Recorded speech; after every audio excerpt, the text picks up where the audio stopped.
제 이름은 김지은입니다. 18살에 저는 35살 남자와 강제로 결혼했습니다. 2년 동안 지옥 같은 삶을 살았죠.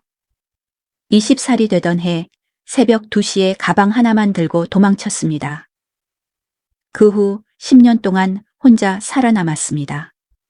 대학에 갔고 의사가 되었습니다. 그리고 진정한 사랑을 만나 재혼했죠. 결혼식 날 첫 번째 남편이 나타났습니다. 사과하러 왔다고 했어요. 알고 보니 그도 불행했고 우리 가족들이 강요한 거였습니다. 저는 1995년에 태어났습니다. 경상북도의 작은 시골 마을에서 자랐어요. 아버지는 농사를 지으셨고 어머니는 집안일을 하셨습니다. 저에게는 오빠들이 있었습니다. 전형적인 시골 가정이었죠. 남자 형제가 귀한 집안이었습니다. 어렸을 때부터 저는 달랐습니다. 공부를 좋아했어요. 학교 성적이 항상 1등이었습니다. 선생님들은 저를 칭찬했습니다.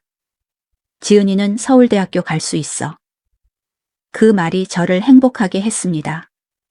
저는 꿈이 있었어요. 의사가 되고 싶었습니다. 사람들을 치료하고 생명을 구하고 싶었죠. 하지만 우리 집안은 달랐습니다. 아버지는 늘 말씀하셨어요. 여자가 공부를 많이 하면 시집 못 간다. 어머니도 같은 생각이었습니다. 여자는 결혼해서 남편 잘 섬기면 그만이야. 중학교 3학년 때였습니다. 제가 정유 1등을 했을 때 아버지가 말씀하셨어요. 고등학교는 가지 마라. 이제 그만 공부해. 저는 울면서 빌었습니다. 아빠, 제발 고등학교만 보내주세요. 공부하고 싶어요. 어머니가 아버지를 설득했습니다. 결국 고등학교에 갈 수 있었습니다. 고등학교 시절은 제 인생에서 가장 행복한 시간이었습니다. 저는 더 열심히 공부했습니다. 정요 1등을 유지했어요. 담임 선생님이 말씀하셨습니다.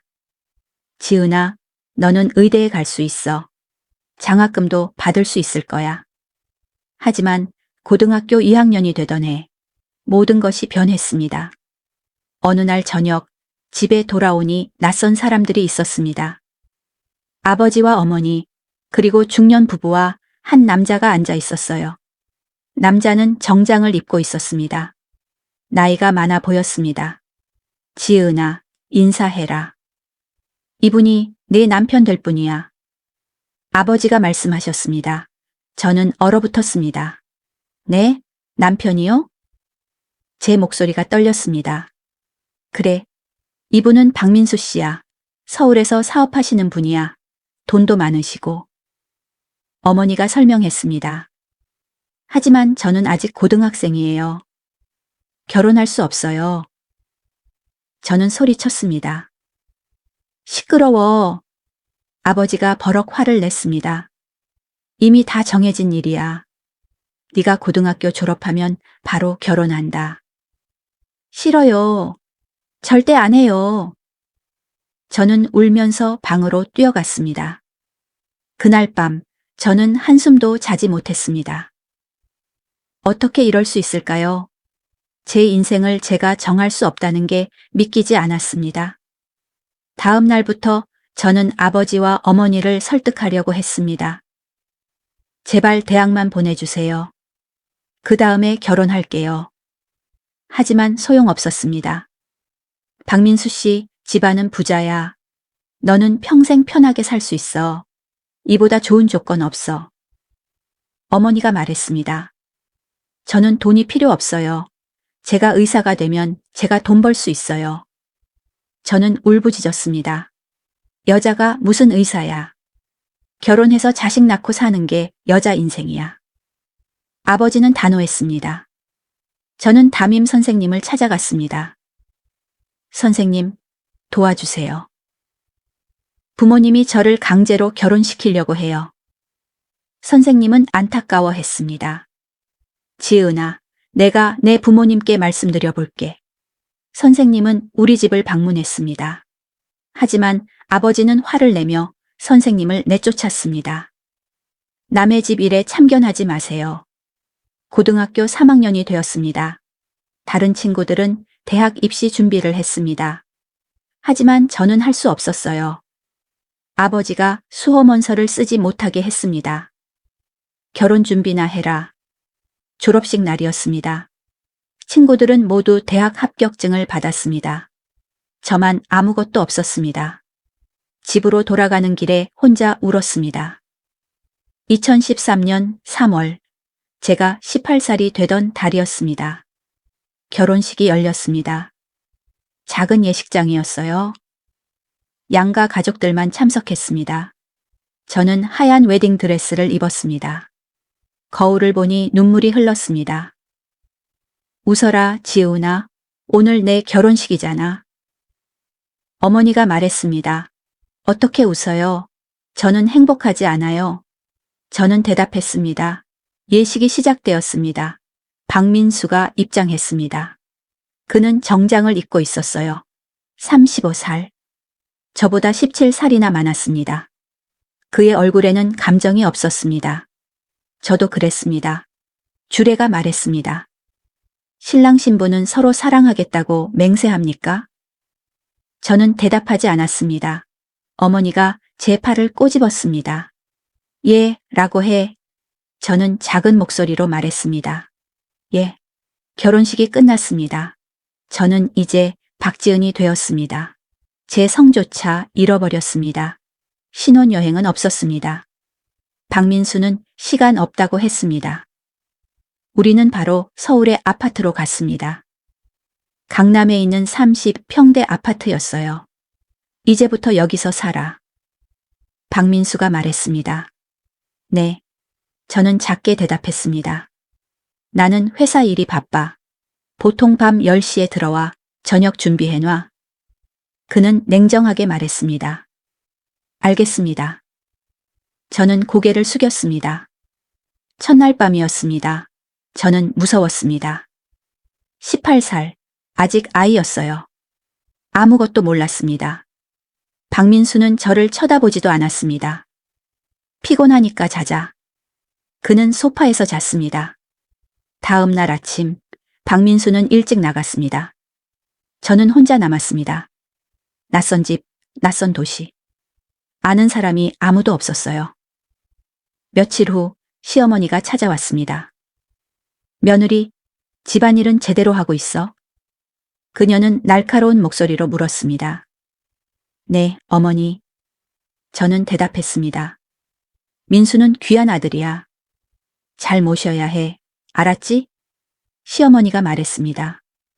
네, 알겠습니다. 시어머니는 집안 곳곳을 검사했습니다.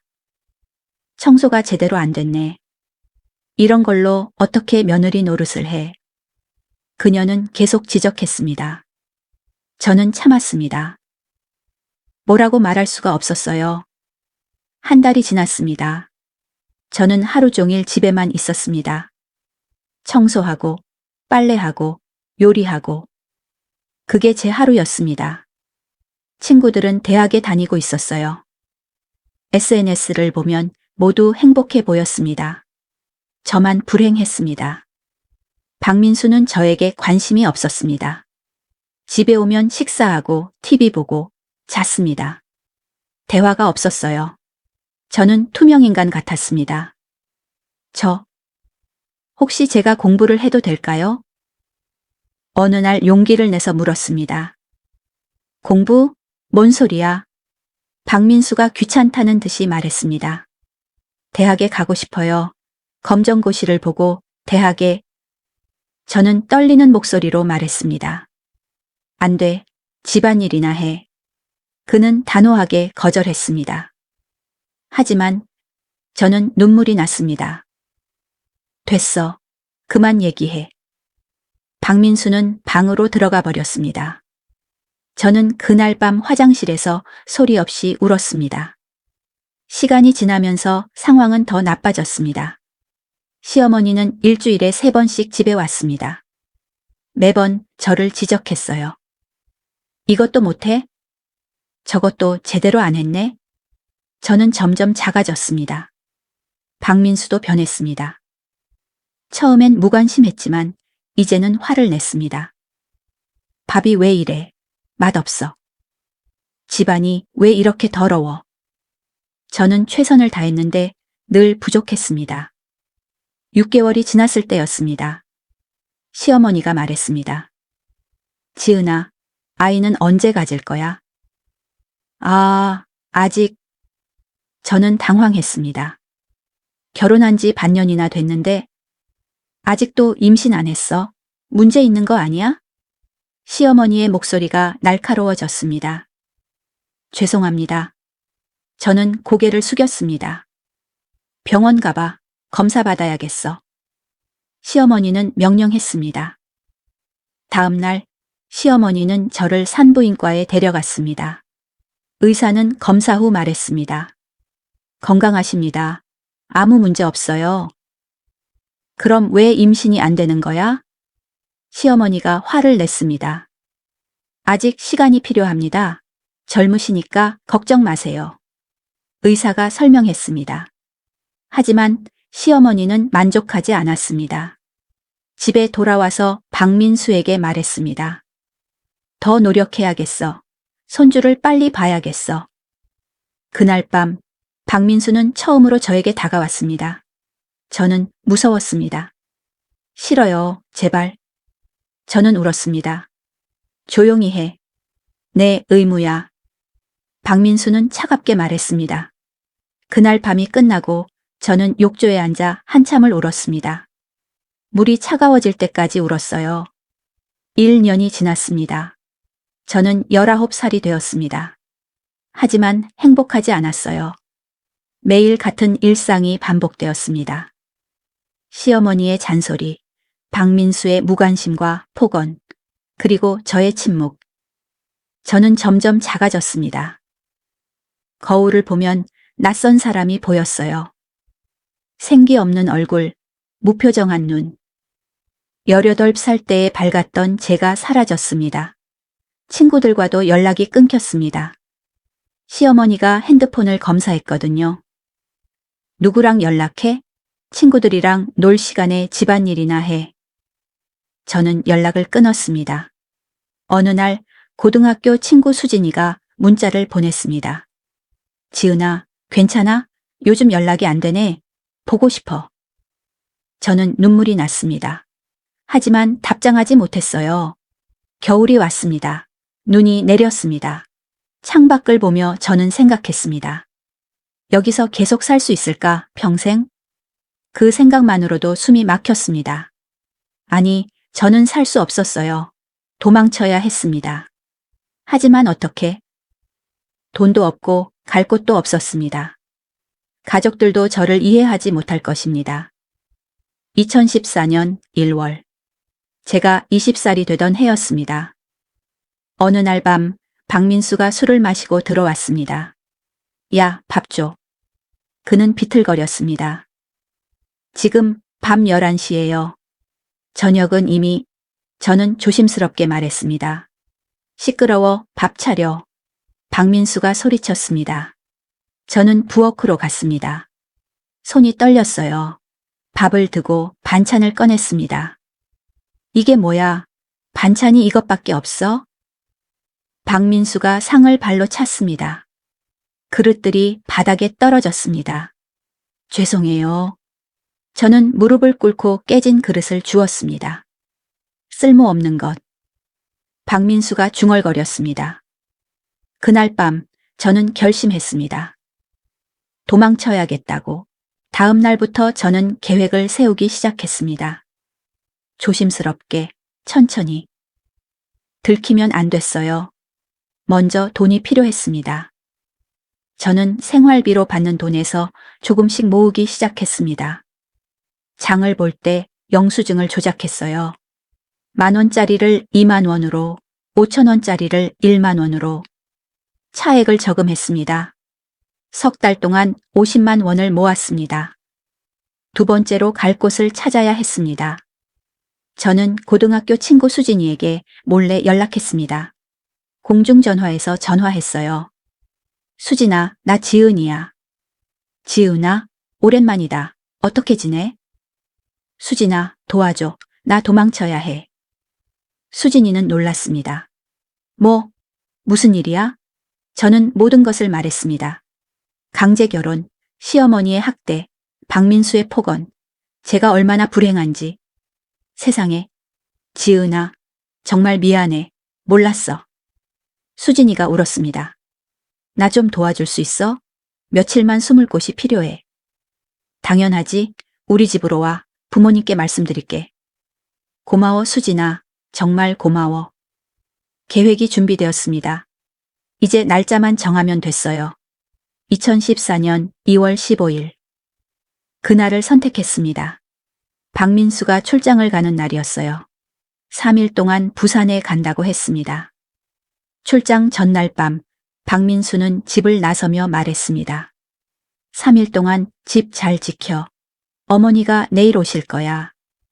네, 알겠습니다. 저는 고개를 숙였습니다. 박민수가 나간 후 저는 작은 가방을 꺼냈습니다. 옷 몇 벌, 속옷, 화장품, 그리고 모아둔 돈 50만 원. 그게 전부였습니다.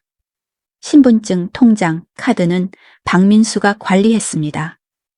저는 아무것도 가질 수 없었어요. 하지만 상관없었습니다. 일단 나가는 게 중요했으니까. 다음 날 시어머니가 왔습니다. 민수는 출장 갔지? 네, 어머니. 혼자 있으면 심심하겠다. 내가 저녁까지 있어줄게. 제 계획이 틀어질 뻔했습니다. 하지만 오후 4시쯤 시어머니에게 전화가 왔습니다. 뭐, 아버지가 넘어지셨어? 병원? 알았어, 지금 간다. 시어머니가 급하게 일어났습니다. 지은아, 나 급한 일 생겼어. 먼저 간다. 네, 어머니. 조심히 가세요. 시어머니가 나갔습니다. 기회였습니다. 저는 숨겨둔 가방을 꺼냈습니다. 하지만 문제가 있었습니다. 시어머니가 돌아올 수도 있었어요. 그리고 밤에 나가면 더 안전할 것 같았습니다. 저는 기다렸습니다. 저녁을 먹지 않았어요. 배가 고팠지만 참았습니다. 시계를 계속 확인했습니다. 밤 10시, 11시, 12시. 자정이 지났습니다. 새벽 1시. 거리가 조용해졌습니다. 이제 나가야 할 시간이었어요. 저는 가방을 들었습니다. 손이 떨렸습니다. 무서웠어요. 하지만 해야 했습니다. 현관문을 열었습니다. 복도는 어두웠습니다. 조심스럽게 나갔어요. 엘리베이터를 탔습니다. 1층으로 내려갔습니다. 로비를 지나 건물 밖으로 나왔습니다. 새벽 공기가 차갑게 얼굴을 때렸습니다. 저는 뛰기 시작했습니다. 가방을 꼭 잡고 뛰었어요. 뒤를 돌아보지 않았습니다. 계속 앞만 보고 뛰었습니다. 지하철역까지 뛰었습니다. 다행히 새벽 열차가 아직 운행하고 있었어요. 표를 끊고 전철에 올랐습니다. 전철 안에는 사람이 거의 없었습니다. 저는 구석자리에 앉았습니다. 그리고 숨을 몰아 쉬었습니다. 해냈어. 나 도망쳤어. 혼잣말을 했습니다. 눈물이 났습니다. 기쁨의 눈물이었어요. 처음으로 자유를 느꼈습니다. 수진이네 집은 인천에 있었습니다. 전철을 2번 갈아타야 했어요. 새벽 3시가 넘어서야 도착했습니다. 수진이가 현관에서 기다리고 있었습니다. 지은아. 그녀가 저를 안아줬습니다. 고마워, 수진아. 저는 울면서 말했습니다. 괜찮아, 이제 안전해. 들어와. 수진이네 부모님도 기다리고 계셨습니다. 어서 오렴, 지은아. 많이 힘들었지? 네, 감사합니다. 저는 고개를 숙였습니다.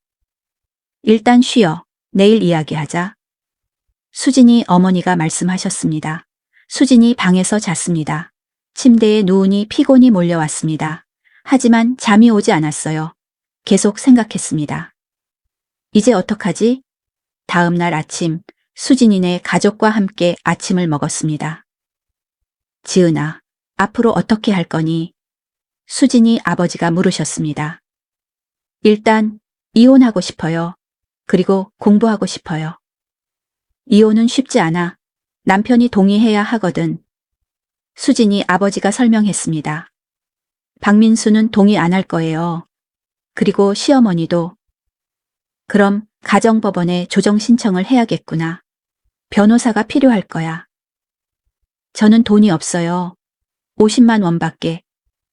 걱정 마. 법률구조공단이 있어. 무료로 도와줄 거야. 수진이 어머니가 말씀하셨습니다. 정말요? 감사합니다. 그날 오후 수진이와 함께 법률구조공단을 찾아갔습니다. 변호사 선생님을 만났어요. 강제 결혼이었다고요? 변호사가 물었습니다. 네. 18살 때 부모님이 강제로 결혼시켰어요. 저는 원하지 않았어요. 그리고 결혼 생활은 어땠나요? 저는 2년간의 일을 모두 말했습니다. 시어머니의 학대, 박민수의 폭언, 제 불행. 말하면서 계속 울었습니다. 알겠습니다. 이혼 소송을 진행하겠습니다. 이건 명백한 인권 침해예요. 변호사가 말했습니다. 감사합니다. 하지만 시간이 걸릴 거예요. 최소 6개월은 각오해야 합니다. 괜찮아요. 기다릴게요. 일주일 후 박민수에게 이혼 소송 통지서가 발송되었습니다. 그는 즉시 전화했습니다. 수진이 핸드폰으로 전화가 왔어요.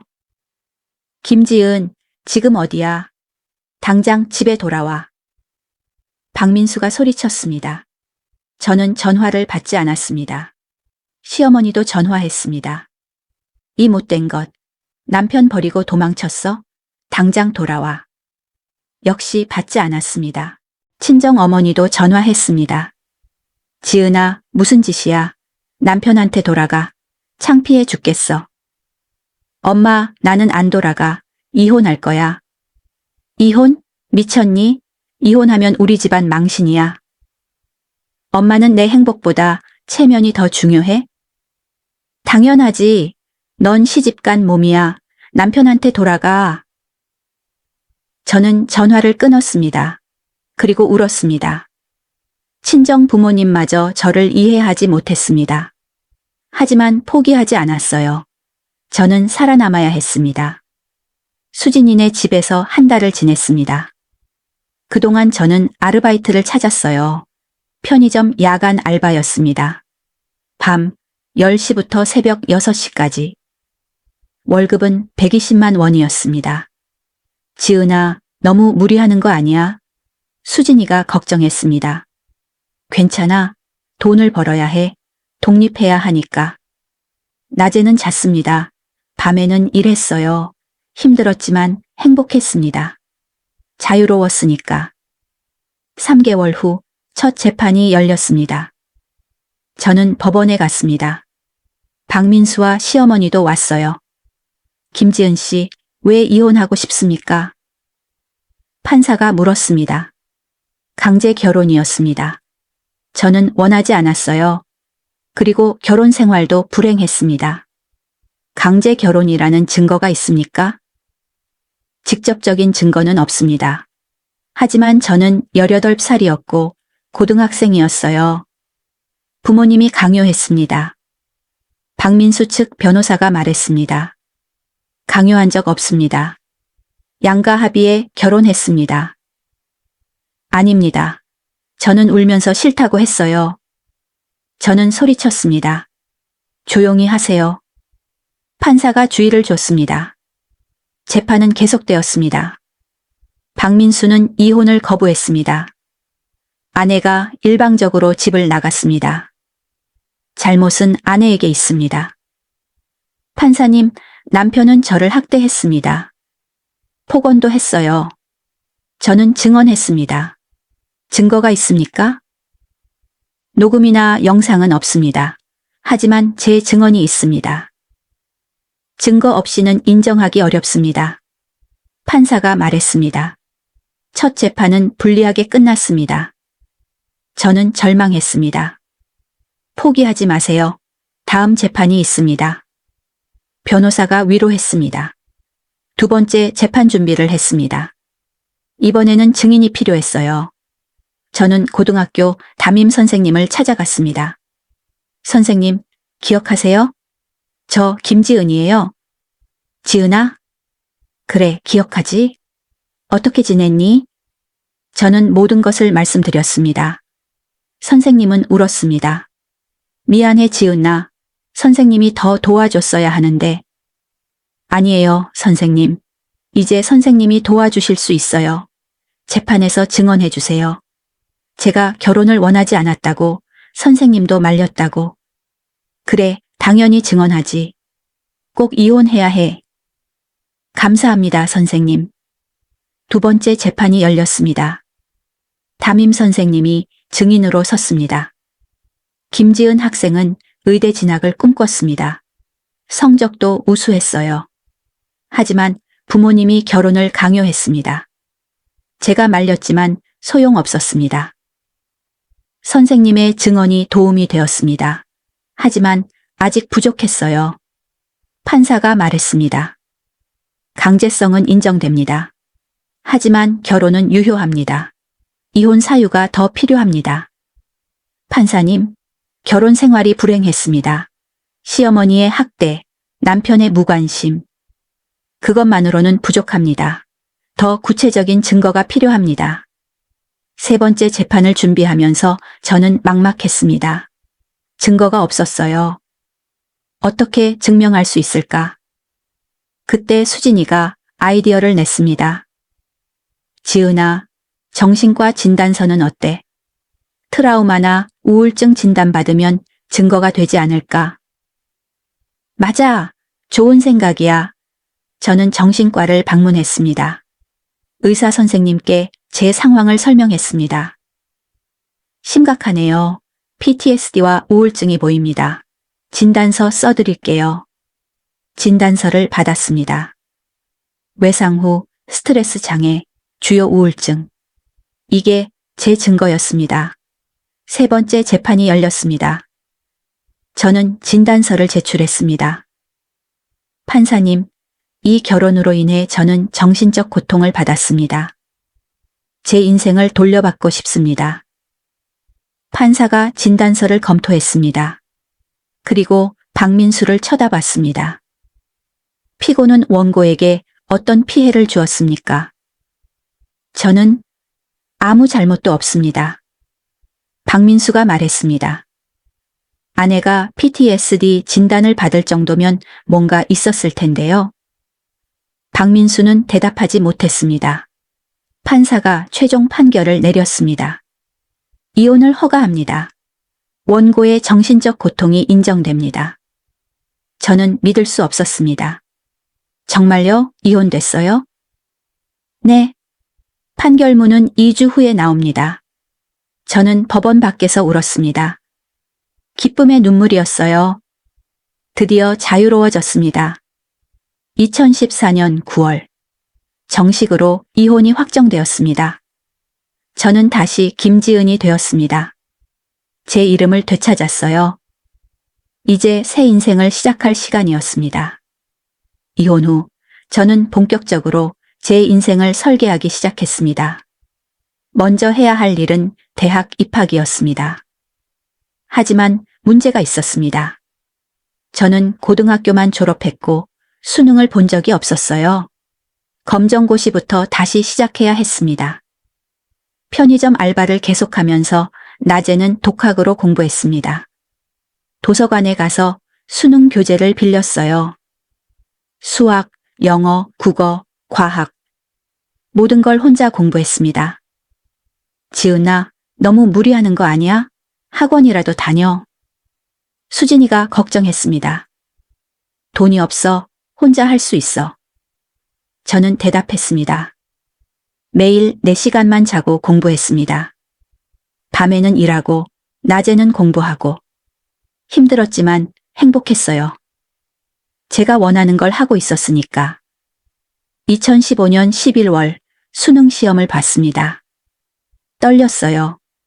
3년 만에 보는 시험이었습니다. 하지만 최선을 다했습니다. 12월 성적표가 나왔습니다. 예상보다 좋았어요.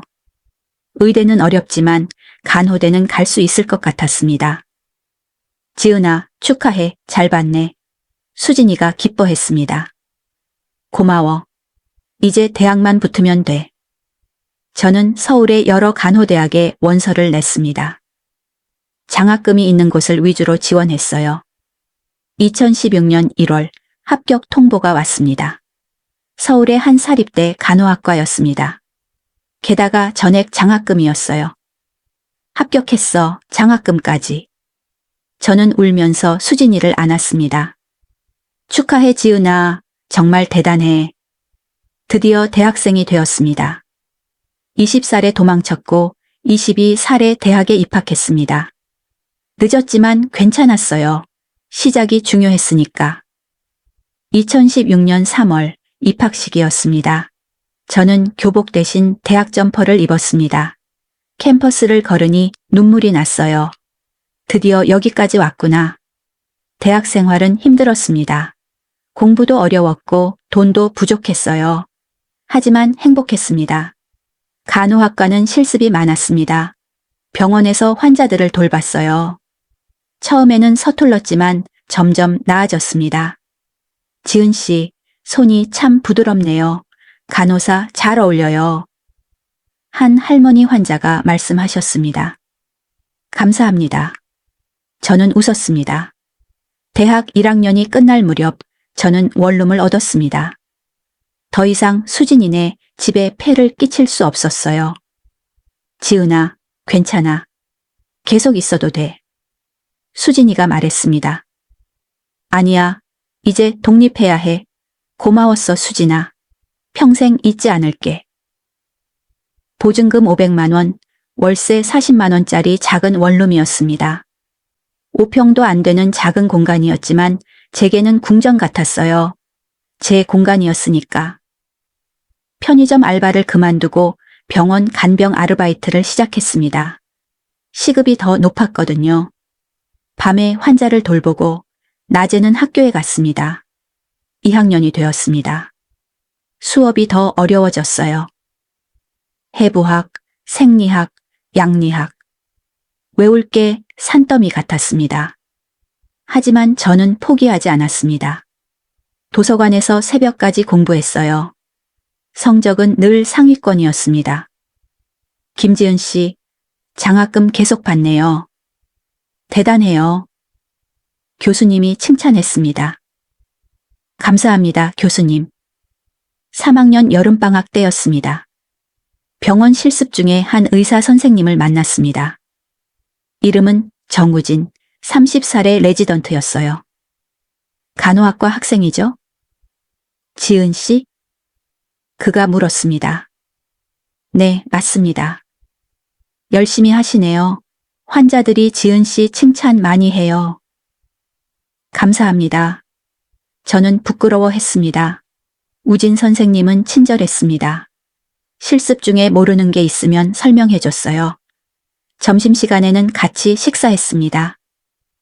지은 씨, 나이가 어떻게 되세요? 어느 날 그가 물었습니다. 23입니다. 저보다 어리네요. 근데 대학 늦게 입학하신 건가요? 저는 잠시 망설였습니다. 그리고 솔직하게 말했습니다. 네. 18살에 강제로 결혼했다가 20살에 도망쳤어요. 그래서 늦게 입학했습니다. 우진 선생님은 놀랐습니다. 세상에. 그런 일이. 이혼하고 혼자 공부해서 대학 왔어요. 대단하시네요. 정말 존경스러워요. 그날 이후 우진 선생님과 더 가까워졌습니다. 그는 제 이야기를 들어줬어요. 판단하지 않고 그냥 들어줬습니다. 지은 씨는 정말 강한 사람이에요. 그가 말했습니다. 아니에요. 그냥 살기 위해 발버둥 친 것뿐이에요. 그게 강한 거예요. 실습이 끝나갈 무렵 우진 선생님이 물었습니다. 지은 씨, 실습 끝나고 커피 한잔 할래요? 네, 좋아요.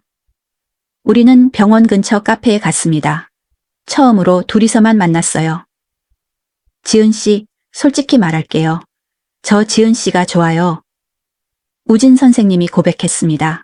저는 당황했습니다. 네, 저를요?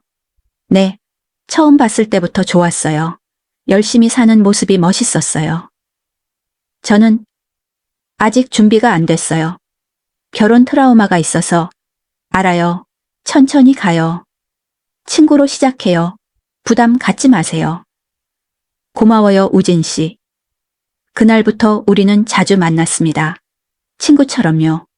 같이 영화도 보고 밥도 먹었습니다. 천천히, 조심스럽게 가까워졌어요. 3개월 후, 저는 우진 씨에게 마음을 열었습니다. 우진 씨, 저도 우진 씨가 좋아요. 정말요? 그가 웃었습니다. 네. 우진 씨는 저를 있는 그대로 받아줘요. 과거를 판단하지 않고. 당연하죠. 과거는 중요하지 않아요. 지금의 지은 씨가 중요하죠. 우리는 연인이 되었습니다. 제 인생에서 첫 번째 진짜 사랑이었어요. 박민수와는 사랑이 아니었으니까. 우진 씨는 다정했습니다. 제가 힘들 때 옆에 있어줬어요. 밤에 악몽을 꿀 때 전화로 위로해줬습니다. 괜찮아, 지은아. 이제 안전해. 내가 지켜줄게. 고마워요, 우진 씨. 대학 4학년이 되었습니다. 마지막 학년이었어요. 국가고시를 준비해야 했습니다. 지은아, 국시 준비 어때? 우진 씨가 물었습니다. 열심히 하고 있어요. 꼭 붙어야 해요. 잘할 거야. 믿어. 2019년 1월 간호사 국가고시를 봤습니다. 모든 걸 쏟아부었어요. 4년간 공부한 모든 것을 시험지에 담았습니다. 2월 결과가 나왔습니다. 합격이었습니다. 합격했어요. 간호사 됐어요.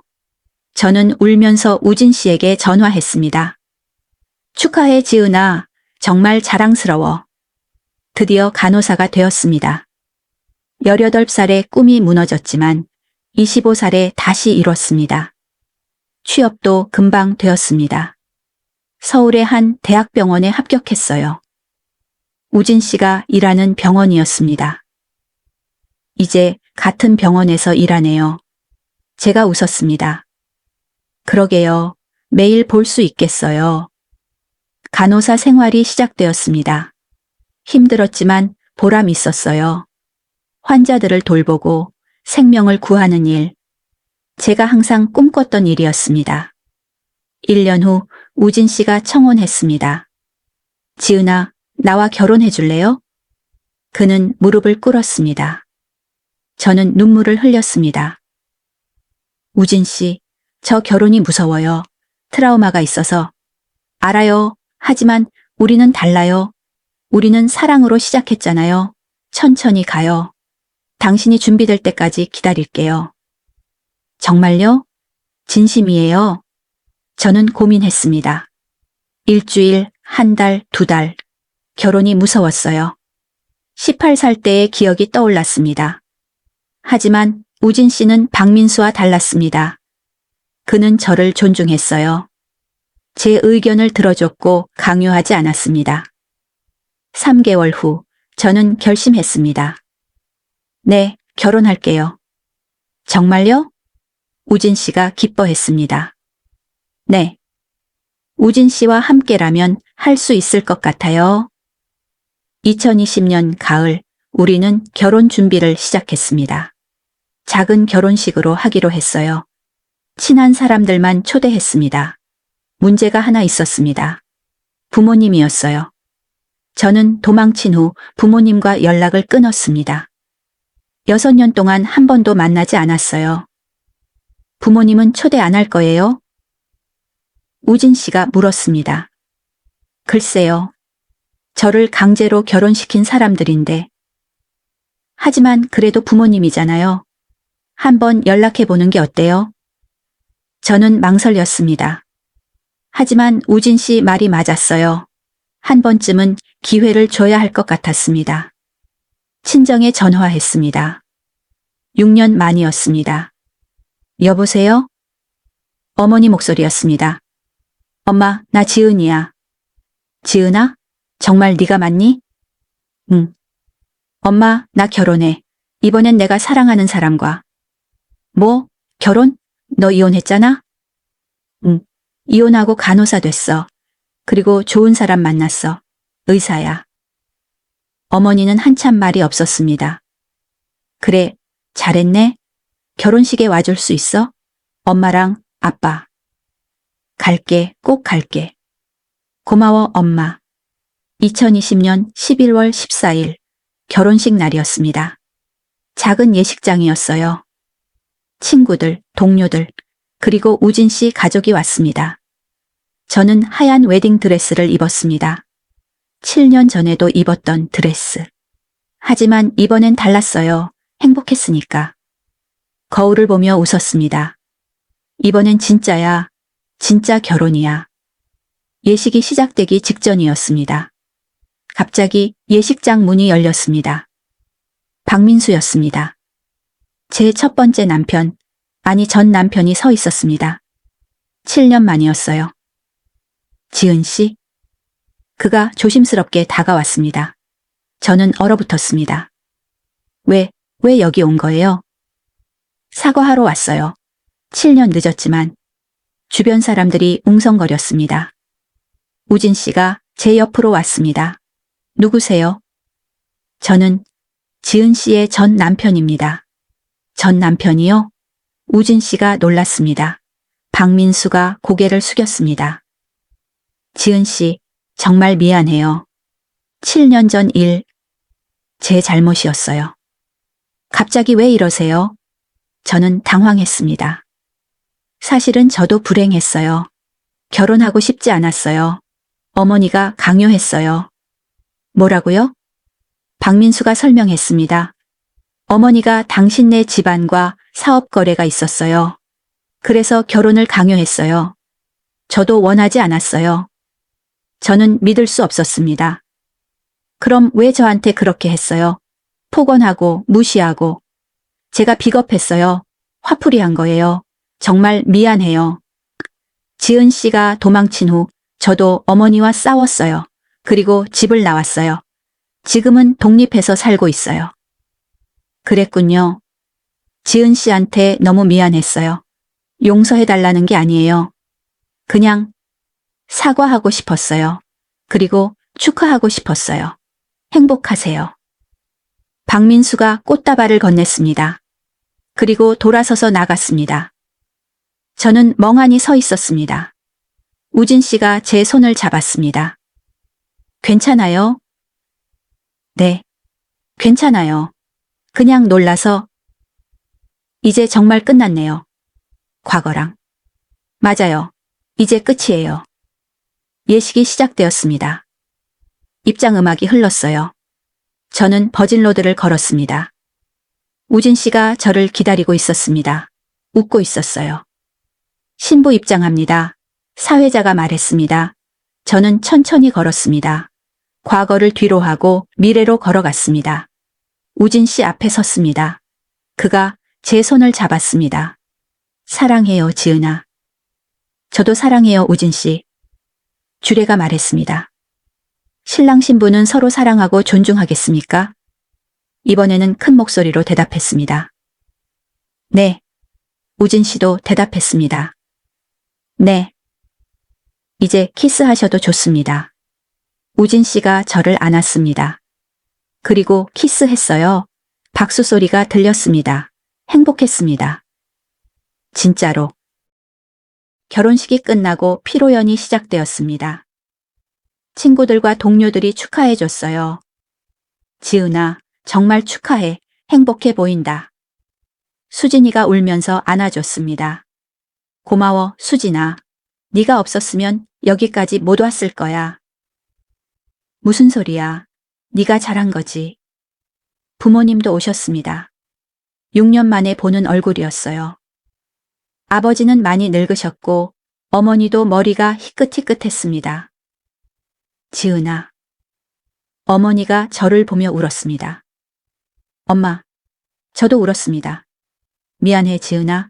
엄마가 잘못했어. 너한테 너무 미안해. 괜찮아요, 엄마. 이제 다 지난 일이에요. 아버지도 다가왔습니다. 지은아, 아빠도 미안하다. 네 인생을 망쳤어.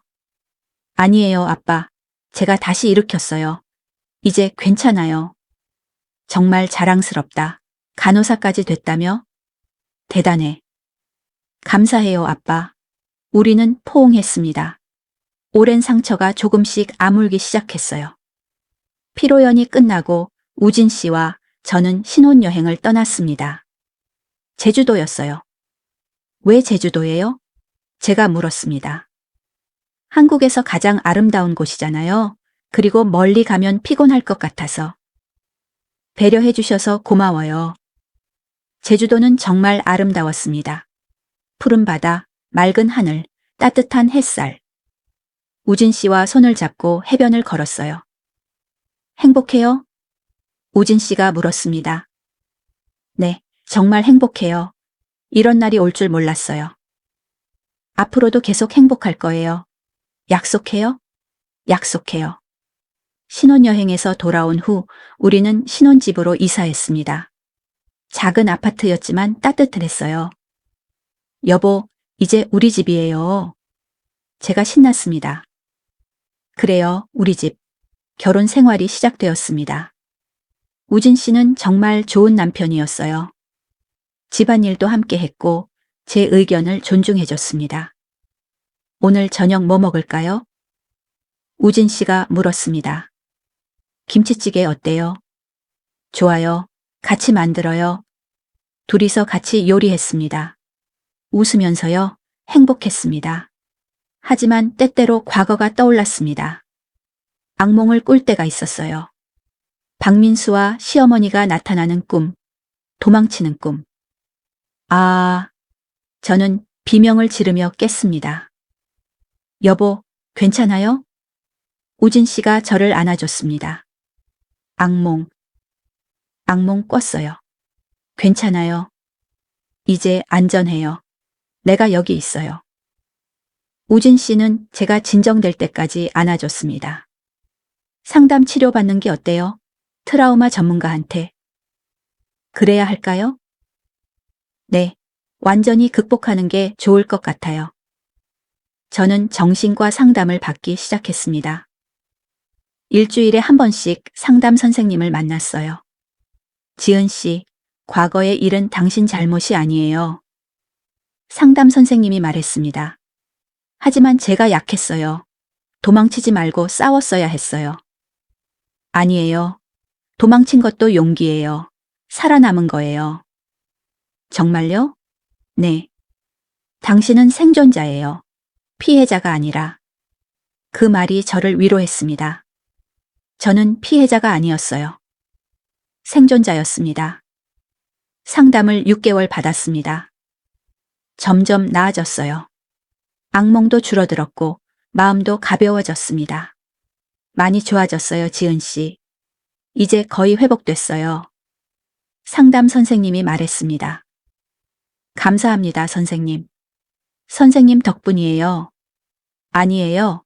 당신 스스로 해낸 거예요.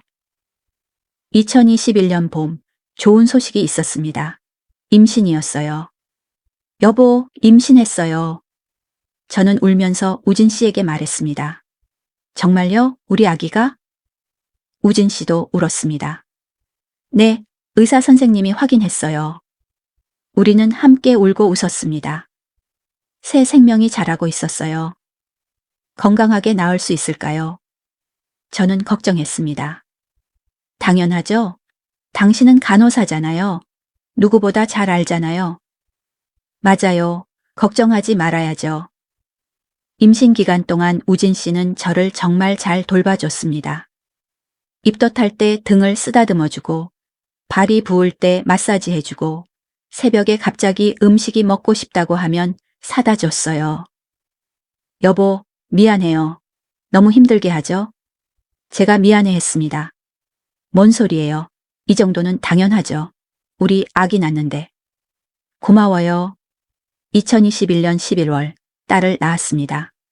건강한 3점, 2kg의 예쁜 아기였어요. 우와, 우리 딸. 우진 씨가 아기를 안고 울었습니다. 예쁘죠? 저도 울었습니다. 너무 예뻐요. 당신 닮았어요. 이름 뭐로 할까요? 당신이 지어요. 그럼 희망이는 어때요? 김희망? 좋아요. 우리의 희망이니까. 희망이는 정말 천사 같았습니다. 잘 울지도 않고 잘 먹고 잘 잤어요. 여보, 희망이 천사 아닌가요? 너무 순해요. 제가 말했습니다. 그러게요. 복 받은 거예요. 육아는 힘들었지만 행복했습니다. 희망이가 웃을 때마다 제 마음도 웃었어요. 엄마. 희망이가 처음으로 말했을 때 저는 울었습니다. 여보, 희망이가 엄마라고 했어요. 정말요? 우리 희망이 천재네. 희망이가 돌이 되었습니다. 돌잔치를 열었어요. 작은 파티였지만 따뜻했습니다. 축하해 지은아. 희망이 정말 예쁘게 컸다. 수진이가 말했습니다. 고마워 수진아. 부모님도 오셨습니다. 우리 손녀 정말 예쁘네. 할아버지가 많이 사랑한다. 아버지가 희망이를 안았습니다.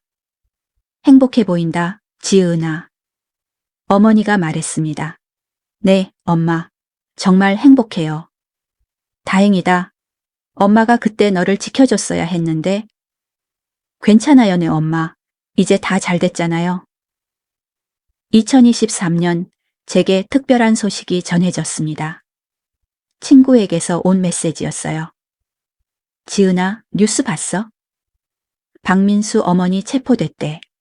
강제 결혼 조직 운영했다고. 뭐? 정말? 저는 급히 뉴스를 검색했습니다. 정말이었어요.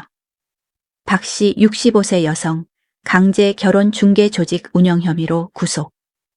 10년간 20여 명의 젊은 여성들을 나이 많은 남성들과 강제로 결혼시킨 혐의. 돈을 받고 중개한 것으로 밝혀져. 저는 믿을 수 없었습니다. 시어머니가 조직적으로 이런 일을 했다니.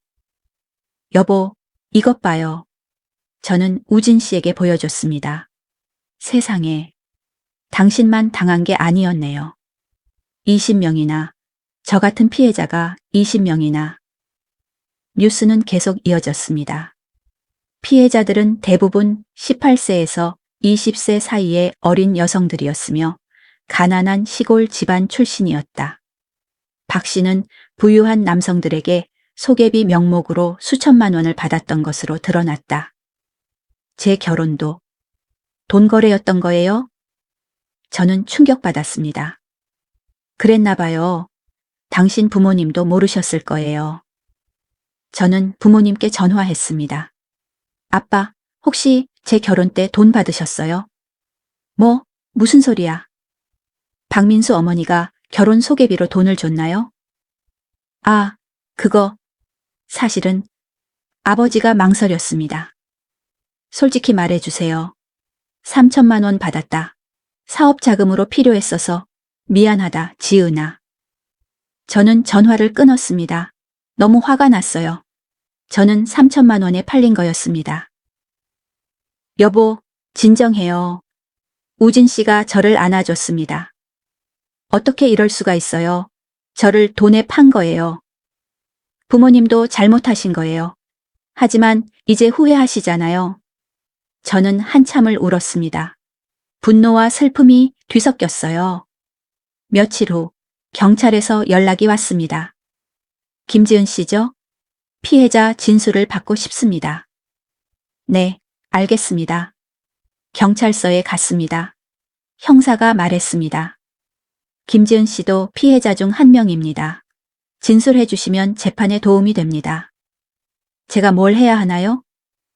당시 상황을 자세히 말씀해 주세요. 강제성이 있었는지, 어떤 피해를 입었는지. 저는 모든 것을 진술했습니다. 18살 때 강제 결혼, 2년 안에 학대, 20살에 도망친 일, 그 후에 트라우마까지. 알겠습니다. 소중한 증언 감사합니다. 다른 피해자들은 어떻게 됐나요? 대부분 찾았습니다. 20명 중 18명 확인했어요.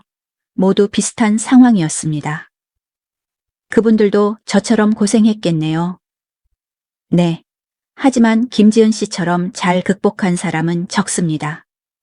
대부분 아직도 불행한 결혼 생활을 하고 계세요. 그 말이 제 가슴을 아프게 했습니다. 2024년 봄 재판이 열렸습니다. 저는 증인으로 출석했어요. 증인, 당시 결혼이 본인 의사였습니까? 검사가 물었습니다. 아니었습니다. 저는 대학에 가고 싶었어요. 하지만 부모님과 피고인이 강제로 결혼시켰습니다. 결혼 생활은 어땠습니까? 지옥이었습니다. 학대받고 무시당하고 인권을 침해당했습니다. 그래서 어떻게 하셨습니까? 20살에 도망쳤습니다. 새벽 2시에 집을 나왔습니다. 방청객들이 웅성거렸습니다. 그 후는요? 10년 동안 혼자 살았습니다. 공부하고 간호사가 되고 지금은 재혼해서 행복하게 살고 있습니다. 판사가 물었습니다. 피고인에게 하고 싶은 말이 있습니까? 저는 시어머니를 쳐다봤습니다. 그녀는 고개를 숙이고 있었어요. 저는 운이 좋았습니다. 도망칠 용기가 있었고 도와주는 친구가 있었고 다시 시작할 기회가 있었습니다. 하지만 다른 피해자들은요, 아직도 불행 속에 살고 있습니다. 피고인은 20명의 인생을 망쳤습니다. 절대 용서받아서는 안 됩니다. 재판은 계속되었습니다. 다른 피해자들도 증언했어요. 모두 비슷한 이야기였습니다. 강제 결혼, 학대, 절망. 한 달 후 판결이 나왔습니다. 피고인 박정숙에게 징역 12년을 선고한다. 인신매매, 강제 결혼 중개, 사기 등의 혐의가 모두 인정된다. 방청석에서 박수가 터졌습니다. 피해자 가족들이 울었어요. 저도 울었습니다. 정의가 실현된 거예요. 재판이 끝나고 다른 피해자들을 만났습니다. 우리는 서로 안아주며 울었어요. 우리 이겼어요. 드디어 이겼어요. 한 피해자가 말했습니다. 네, 이제 자유예요. 우리는 피해자 모임을 만들었습니다. 서로 돕고 치유하는 모임이었어요. 같은 일이 다시 일어나지 않게 해야 해요. 제가 말했습니다. 맞아요. 강제 결혼을 막아야 해요. 우리는 캠페인을 시작했습니다. 언론 인터뷰도 하고 청소년 대상 교육도 했어요. 여러분, 결혼은 본인의 선택이어야 합니다. 누구도 강요할 수 없어요. 만약 강요받는다면 도움을 요청하세요. 경찰, 학교, 상담센터. 어디든 좋아요. 많은 사람들이 우리 이야기를 들었습니다. 그리고 공감했어요. 2024년 가을, 국회에서 법이 개정되었습니다. 강제 결혼 처벌법. 강제로 결혼시키면 최대 15년 징역에 처하는 법이었어요. 우리가 해냈어요. 피해자 모임에서 모두가 기뻐했습니다. 이제 다른 아이들은 우리처럼 안 당할 거예요. 저는 지금 30살입니다. 희망이는 3살이 되었어요. 우진 씨와 저는 여전히 행복합니다. 가끔 과거를 돌아봅니다. 18살의 저, 강제로 결혼당했던 저. 20살의 저, 새벽 2시에 도망쳤던 저. 그리고 지금의 저. 여보, 후회해요? 어느 날 우진 씨가 물었습니다. 뭐요? 그 힘든 시간들. 저는 생각했습니다. 후회하지 않아요. 그 시간이 있었기에 지금의 제가 있으니까요. 강한 사람이에요, 당신. 아니에요. 그냥 살아남은 거예요. 그게 강한 거예요. 희망이가 뛰어왔습니다. 엄마, 아빠, 놀아줘요. 그래, 희망아. 뭐 하고 놀까? 공주놀이요. 저는 희망이를 안아 올렸습니다.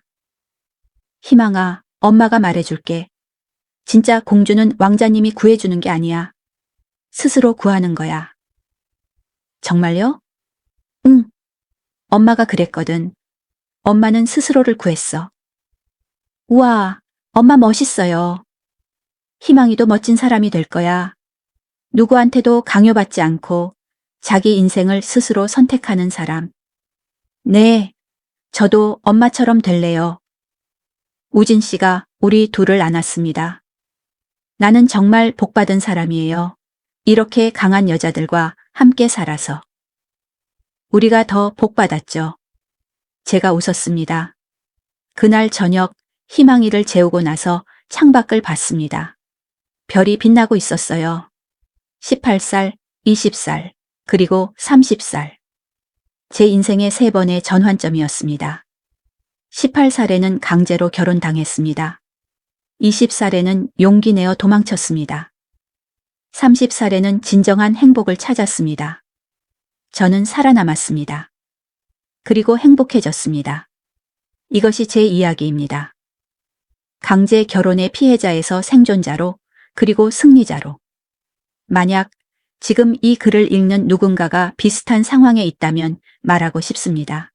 도망쳐도 괜찮습니다. 도움을 요청해도 괜찮습니다. 자신을 지키는 게 우선입니다. 그리고 언젠가 당신도 행복해질 수 있습니다. 저처럼요. 포기하지 마세요. 당신의 인생은 당신의 것입니다.